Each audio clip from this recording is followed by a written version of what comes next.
Hi friends, welcome back to my channel Varahas kitchen. ఈరోజు special recipe వచ్చేసి చెగోడీలు. మరి ఈ కరకరలాడే చెగోడీలు చిన్నవాళ్ళ నుండి పెద్దవాళ్ళ వరకు ఎంతో ఇష్టంగా తింటారు. కొంచెం టిప్స్ పాటించి చేస్తే ఇంట్లోనే హెల్తీగా తయారు చేసుకోవచ్చు. ఫస్ట్ టైం కనుక మన ఛానల్ చూసినట్లయితే వెంటనే సబ్స్క్రైబ్ చేయండి.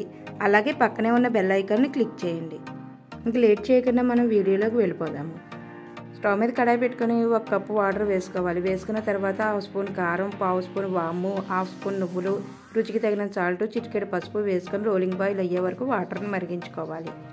ఇలా బాగా వాటర్ మరిగేటప్పుడే 1 కప్పు వరిపిండి వేసుకొని పిండిని బాగా కలుపుకొని 2 నిమిషాల పాటు ఉడికించుకోవాలి. ఇక్కడ చాలామంది బియ్యం పిండికి బదులుగా మైదా పిండి వాడతారు. బియ్యం పిండి వాడడం వల్ల చెగోడీలు అనేది క్రిస్పీగా వస్తాయి. 2 నిమిషాలు పిండిని ఉడికించుకున్న తర్వాత స్టవ్ ఆఫ్ చేసుకోవాలి. స్టవ్ ఆఫ్ చేసుకున్న తర్వాత పిండిని కొంచెం చల్లారనివ్వాలి. పిండి కొంచెం గోరువెచ్చగా ఉన్నప్పుడే ఒక బౌల్లోకి ట్రాన్స్ఫర్ చేసుకోవాలి. ఇక్కడ పిండి అనేది వేడిగా ఉంటుంది కాబట్టి కొంచెం చన్నీళ్ళలో చేయి తడుపుకుంటూ రౌండ్గా చపాతీ ముద్దలా కలుపుకోవాలి. ఇలా వీడియోలో చూపించిన విధంగా పిండి అంతటిని సాఫ్ట్గా కలుపుకోవాలి. ఇక్కడ పిండి అంతటిని బాగా కలుపుకున్న తర్వాత చిన్న చిన్న ముద్ద తీసుకొని పొడవుగా తాలికల్లా తాల్చుకోవాలి. అప్పుడు వేలుగు చుట్టుకొని చెగోనీలా తయారు చేసుకోవాలి. ఇలా వీడియోలో చూపించిన విధంగా అన్ని చెగోనీలని చుట్టుకొని ఒక ప్లేట్లోకి తీసుకోవాలి.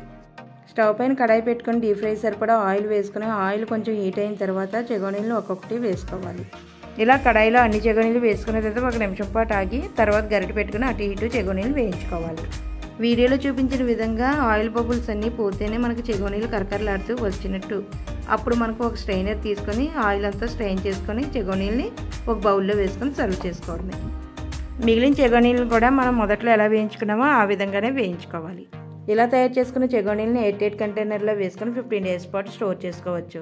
ఈ వీడియో నచ్చితే ఒక లైక్ చేసి మీ ఫ్రెండ్స్ అండ్ ఫ్యామిలీ మెంబర్స్కి షేర్ చేయండి.